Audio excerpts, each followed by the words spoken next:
হায়দ্রাবাদে 400 একর জঙ্গল কেটে আইটি পার্ক বানানো হচ্ছে, ভালো কথা, কিন্তু তার ফলাফল কি হচ্ছে? ভয়াবহ। জঙ্গলে জন্তু জানোয়াররা মানুষের কাছে চলে আসছে সাহায্য এবং আশ্রয়ের জন্য। জন্তু জানোয়ারদের পুড়িয়ে ঝলসে দেওয়া হচ্ছে এবং ক্রমাগত বুলডোজার চলছে গোটা জঙ্গল জুড়ে। জন্তু জানোয়ারদের করুণ আর্তনাদ একবার শোনো।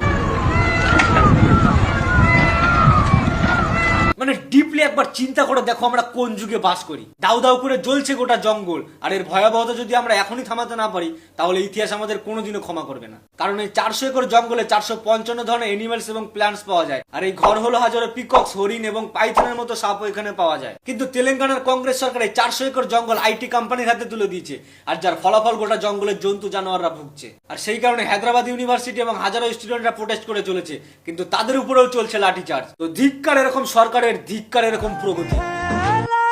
हम जिंदगानी की कहानी कैसे मोड़ पे हुए